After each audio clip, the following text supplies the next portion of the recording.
கூத்தாநல்லூரில் இருந்து முஸ்ஃபீக் என்ற சகோதரர் கேட்கிறார். கடன் இருப்பவர்களுக்கு ஜனாசா தொழுகை கிடையாது என்கிறோம்.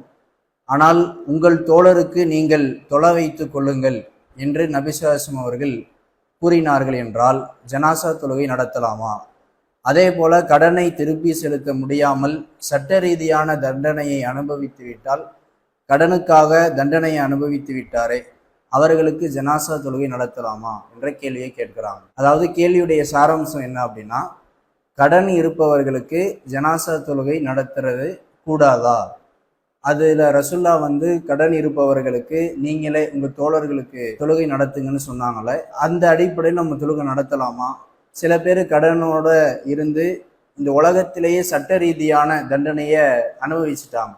அப்போ அவங்களுடைய நிலை என்னங்கிறத தான் கேட்குறாங்க. முதலாவதாக, நம்ம ஜனாசா தொழுகை யாருக்கெல்லாம் நடத்தக்கூடாது என்பதை மார்க்கம் தெளிவாக குறிப்பிட்டு சில சாரார்களை சொல்லிவிட்டது. அந்த சாரார்களில் கடன் இருந்து கடனோடு மரணித்த மனிதர்கள், அவர்களுக்காக ஜனாசா தொழுகை நடத்தக்கூடாது அப்படின்னு மார்க்கம் சொல்கிறதா என்றால் கிடையாது. கடனோடு ஒருவர் மரணித்தாலும் அவருக்காக நாம் ஜனாசா தொழுகை நடத்துவதில் எந்த தடையும் இல்லை. ஆனால் நபிகள் நாயகம் ஸல்லல்லாஹு அலைஹி வஸல்லம் அவர்கள் அந்த காலத்தில், ரசூலுல்லாஹ்வுடைய காலத்தில், கடனோடு ஒருவர் மரணித்து கடன் இருந்த நிலையிலேயே அந்த ஜனாசா கொண்டு வரப்படும் போது நபி ஸல்லல்லாஹு அலைஹி வஸல்லம் அவர்கள் மட்டும் அந்த தொழுகையில் ஈடுபடாமல் பிறரை தொழுவதற்கு அனுமதி அளித்தார்கள் என்பதை நம்மால் பார்க்க முடிகிறது. அதுவும் கடன் பட்டு இருந்து கடனை அடைப்பதற்கான பொருளாதாரத்தை அந்த மனிதர் இறந்துவிட்ட அந்த மனிதர் விட்டு சென்றிருந்தாலோ, அல்லது அவருடைய கடனை வேறொரு பொறுப்பெடுத்து கொண்டாலோ, அந்த ஜனாசாவிற்கு ரசுல்லாவே அவர்கள் ஜனாசாவுக்காக தொழுகை நடத்தி இருக்கிறாங்கிற செய்தியும் பார்க்க முடியுது. இதை தெளிவாக நாம் புரிந்து கொள்வதற்கு புகாரியில 2289வது செய்தியாக பதிவு செய்யப்பட்ட ஹதீஸ். அதுல சலமா பின் அல் அக்வா ரலியல்லாஹு அன்ஹு அவங்க அறிவிக்கிறாங்க, குன்னா ஜுலூசன் ஐந்த நபி ஸல்லல்லாஹு அலைஹி வஸல்லம், நாங்கள் நபிகள் நாயகம் ஸல்லல்லாஹு அலைஹி வஸல்லம் அமர்ந்திருந்தோம். இத் உத்திய பி ஜனாசா, அப்போது ஒரு ஜனாசா கொண்டு வரப்பட்டது. ஃபகாலு, மக்கள் எல்லாம் நபிகளாரிடத்தில் சொன்னார்கள், சல்லி அலைஹா, இந்த ஜனாசாவுக்காக நீங்க தொலை வைங்க அப்படின்னு ரசூலுல்லாஹ்விடத்துல மக்கள் சொல்றாங்க. ஃபகால ஹல் அலைஹி தைனுன், அப்ப நபிகளார் கேட்டார்கள், இந்த ஜனாசாவின் மீது எதுவும் கடன் சுமை இருக்கிறதா அப்படின்னு கேட்கிறாங்க. அப்ப சஹாபாக்கள் இல்லை அப்படிங்கிறாங்க.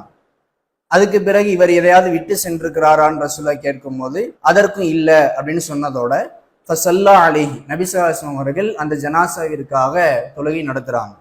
அவருக்கு கடனும் இல்லை, அவர் எந்த சொத்தையும் விட்டு செல்லலை.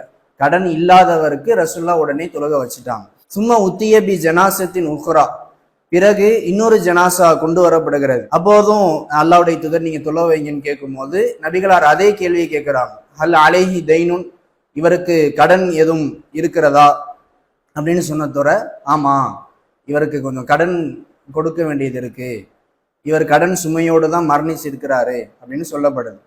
அப்போ நபி ஸல்லல்லாஹு அலைஹி வஸல்லம் திரும்ப கேட்கிறாங்க, ஃபஹல் தரக்க ஷைஅன், இவருக்கு கடன் இருக்கு, சரி, அந்த கடனை அடைப்பதற்கு இவர் எதையாவது விட்டு சென்றிருக்கிறாரா, இவருடைய சொத்திலிருந்து அந்த கடனை அடைச்சிட முடியுமான்னு கேட்கிறாங்க. அப்போ சஹாபாக்கள் சொல்றாங்க, ஆமா சலாசத்த தனானீர், இவர் 3 தீனார்களை விட்டு சென்றிருக்கிறாரு அப்படின்னு சொன்ன உடனே ஃபஸல்லா அலைஹி, நபிகளார் அந்த ஜனாசாவிற்காக தொலை வச்சுட்டாங்க. கடன் பட்டு தான் இருக்கிறார், கடன் சுமையோடு தான் மரணித்து இருக்கிறார். ஆனால் அந்த கடனை அடைப்பதற்கான பொருளாதாரத்தை அவர் சொத்தாக விட்டு சென்றிருக்கிறார். அதனால அதை வைத்து கடனை அடைத்து கொள்ளலாம் என்ற அடிப்படையில் நபிகளாரே அவர்களுக்கு தொழுகை நடத்தி இருக்கிறாங்க. இப்ப அடுத்த ஒரு ஜனாசா கொண்டு வரப்படுகிறது, 3வதாக.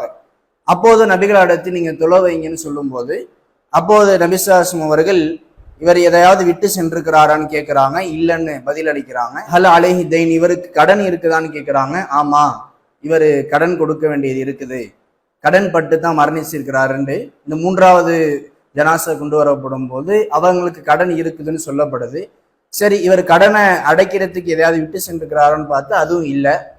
அப்பனா சல்லு அலா சாஹிபிக்கும், உங்கள் தோழருக்கு நீங்களே தொலை வைத்துக் கொள்ளுங்கள் அப்படின்னு நபிகள் நாயகம் ஸல்லல்லாஹு அலைஹி வஸல்லம் சொல்றாங்க. இப்ப இதுல நபி ஸல்லல்லாஹு அலைஹி வஸல்லம் அவர்கள் ஒரு ஜனாசாவிற்கு கடன் இருந்து அந்த கடனை அடைப்பதற்கான ஒரு பொருளாதாரம் அவர்களுக்கு இல்லாத பட்சத்தில் நபிகளார் அவர்களுடைய பிரத்யோக பிரார்த்தனையை செய்வதற்காக, மற்றவர்களுடைய பிரார்த்தனையை விட நபி ஸல்லல்லாஹு அலைஹி வஸல்லம் அவர்கள் ஒரு இறந்தவருக்கு பிரார்த்தனை செய்வது, பிறருக்காக துஆ செய்வது என்பது தனி சிறப்பை உடையது. அதை மற்ற ஹதீஸ்களில் பார்க்க முடிகிறது. அந்த சிறப்பான பிரார்த்தனை அந்த நபருக்கு கிடைக்கவில்லை நபிகளாருடைய காலத்தில். ஆனால் மற்றவர்களுக்கு அது தடையா?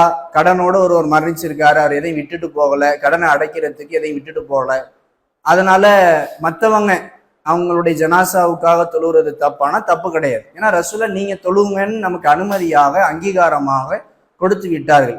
அதுலேயும் பாருங்க, அப்போ அபூ கத்தாதா ரலியல்லாஹு அன்ஹு அவங்க ரசூல்லா நீங்க உங்க தோழருக்கே தொழ வைங்கன்னு சொன்ன பிறகு இவருடைய கடனுக்கு நான் பொறுப்பெடுத்துக்கிறேன், அதனால நீங்க தொழு வைங்க ரசூல்லான்னு சொல்லும் போது அதுக்கு பிறகு அந்த ஜனாசாவுக்கு ரசூலாவை தொழ வைக்கிறாங்க. இப்ப நபிகள் நாயகம் ஸல்லல்லாஹு அலைஹி வஸல்லம் அவர்களை பொறுத்தவரையில் ஒருவர் கடன்பட்டு இறந்து விட்டால் அந்த கடனை அடைப்பதற்கான பொருளாதாரத்தை அந்த இறந்தவரை விட்டு சென்றிருந்தாலோ, அல்லது இறந்தவர் கடனை அடைப்பதற்கான பொருளாதாரத்தை விட்டு செல்லவில்லை என்றாலும் வேறொருவர் அதற்காக அந்த சபையிலேயே பொறுப்பெடுத்து விட்டாலோ நபிகளாரே தொழ வைப்பார்கள். அப்படி இந்த இரண்டும் இல்லாத பட்சத்தில் கடன்பட்டவர்களுக்கு நீங்களே தொழுங்கள் என்று சொல்லிவிட்டார்கள். அந்த அடிப்படையில் நாம் அந்த கடன்பட்டவர்களுக்காக ஜனாசா தொழுவதில் எந்த பிரச்சனையும் இல்லை. இப்ப ரசூலுல்லாஹ்வுடைய பிரத்யோக பிரார்த்தனை அந்த நபருக்கு, அந்த இரண்டு நிலையிலேயும் இல்லாத அந்த நபருக்கு கிடைக்காது. இரண்டு நிலை என்றால் அவரும் விட்டு செல்லல, மற்றவங்களும் பொறுப்பெடுக்கல, அப்படின்னா அந்த ஜனாசாவிற்கு ரசூலுல்லாஹ்வுடைய காலத்தில் அந்த பிரத்யோக பிரார்த்தனை கிடைக்காது. ஏன் ரசூலுல்லாஹ்வுடைய பிரத்யோக பிரார்த்தனைக்கு தனி சிறப்புன்னு சொல்றோம்னா, ஒரு நேரத்துல மனிதர் பள்ளிவாசல சுத்தம் செய்யக்கூடிய ஒரு பெண்மணி அவங்க மரணிச்சிடுறாங்க. அவங்க மரணிச்ச நேரத்துல ரசூலுல்லாஹ் கேட்குறாங்க, எங்க அந்த மனிதர் எங்க அப்படின்னு கேட்குறாங்க. அப்ப ரசூலுல்லாஹ் இடத்துல சொல்லப்படுது ஃபகாலு மாத்த, அவர் இறந்து விட்டார்னு சொல்லப்படுது. அப்ப ரசூலுல்லாஹ் கேட்குறாங்க, அஃபலா குன்தும் ஆதன்துமூனி, எனக்கு நீங்கள் அதை அறிவித்திருக்க வேண்டாமா அப்படின்னு கேட்டுவிட்டு நபிகள் நாயகம் ஸல்லல்லாஹு அலைஹி வஸல்லம் அவர்கள் துல்லூனி அலா கபரிஹி, அவருடைய கபரை எனக்கு காட்டுங்கன்னு கேட்டாங்க. அப்படி காட்டிய பிறகு நபி ஸல்லல்லாஹு அலைஹி வஸல்லம் அவர்கள் ஃபதா கபரஹு, அவருடைய கபருக்கு சென்றார்கள். ஃபஸல்லா அலைஹா, அந்த ஜனாசாவிற்காக நபிகளார் திரும்ப தொழுதார்கள். ஏற்கனவே அவங்களை தொழுதுதான் அடக்கம் பண்ணாங்க. இருந்தாலும் நபி ஸல்லல்லாஹு அலைஹி வஸல்லம் அவர்கள் திரும்ப போய் தொழுதுருக்கிறாங்க அப்படின்னா நபிகளாருடைய பிரார்த்தனைக்கு தனி ஒரு அந்தஸ்து இருப்பதால் அந்த பிரார்த்தனையை அந்த மனிதர், அந்த நபர் பெற வேண்டும் என்பதால், பள்ளிவாசலை தூய்மை செய்த மனிதர் பெற வேண்டும் என்பதால் நபிகளார் தனியா போய் தொழுதுருக்கிறாங்க. அவருடைய பிரத்யேக பிரார்த்தனையை செய்திருக்கிறார்கள். பல சஹாபாக்கள் நபியுடைய பிரார்த்தனை தங்களுக்கு கிடைக்க வேண்டும் என்ற ஒரு ஆவலையும் ஆர்வத்தையும் கொண்டிருந்தார்கள். அப்படிப்பட்ட நபிகளாரின் பிரார்த்தனை தான் கடன்பட்டு அதை அடைப்பதற்கான பொருளாதாரத்தையும் விட்டு செல்லாமல் அதை யாரும் பொறுப்படுத்திக் கொள்ளாமலும் இருக்கும்போது அந்த பிரார்த்தனை அந்த ஜனாசாவுக்கு ரசூலுல்லாஹ்வுடைய காலத்தில் கிடைக்கவில்லை. ஆனால் மற்றவர்களுக்கு அது அனுமதி தான். கடன்பட்டவருக்காக நம்ம தொழுவது, ஜனாசா தொகையை தொழுவது அனுமதி தான் என்பதை இந்த செய்திகளின் மூலம் நாம் அறிந்து கொள்ள முடிகிறது. இதற்கான பதிலாக இதை பதிவு செய்யும். அல்லாஹு அக்பர், அல்லாஹு அக்பர்.